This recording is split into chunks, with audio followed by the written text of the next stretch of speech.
Hey Crusaders, today I am doing a book review, Android's Conundrum style, and if you don't know what I mean by that, then check out Catherine from the Android's Conundrum, because she films all of her videos in this talkover manner. I will not be filming all of my videos in this talkover manner, so don't worry. It's just that for this particular one, I don't have a great setup and I just wanted to do a review and not wait too long to figure the setup out. That we'll be figuring it out. And also I'm filming this at night time, so the lighting is really bad, so I may as well do it like this, so it just seems sensible. So today I will be reviewing The Gospel of Loki by Joanne M. Harris. I just want to say before I start this review that I am no expert on Norse mythology. I don't know what she's changed, I don't know what she's kept the same. I just don't care also. Not that I don't care about Norse mythology, because I do. It's just that I think because I'm reading this book from a place of not knowing anything different, that has shaped my enjoyment of it somewhat. I am interested in reading some more Norse mythology now, but for now, I really enjoyed reading from this perspective of Loki. It was an interesting angle to have the book from his perspective. And I think what you have to appreciate about this novel is the sarcasm dripping from each page, the observations and humour. Loki isn't a hero or a nice guy, and we all know I love to read about the eccentric, playful, rude people. This is him telling the myths, and you have no idea what is the truth and what is a lie. He is the ultimate unreliable narrator, the trickster god himself. So, basically, the book is Norse mythology, a series of tales about Loki's life from his perspective. It's all of his interactions with various characters and gods. Odin and Thor are in there a lot, of course, and I don't know how true it is, but it sticks to the horse story that we all know quite well. I am a massive fan of Loki.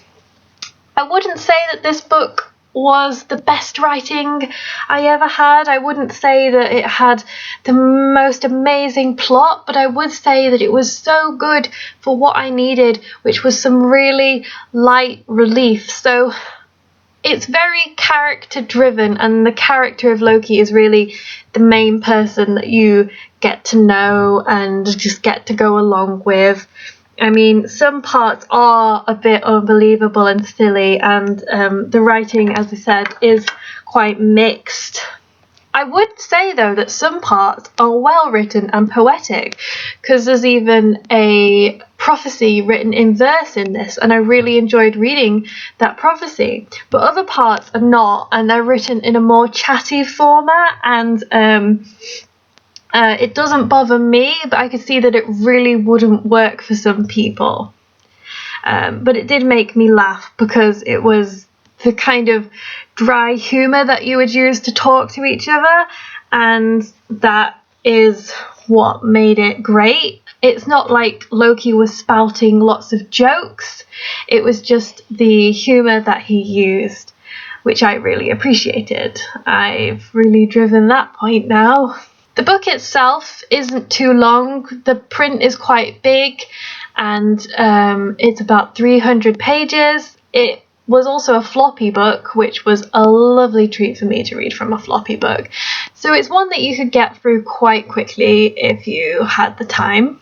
I would recommend reading this book if you love Loki like I do, and you love that unreliable narrator, you love kind of the bad guy telling the story.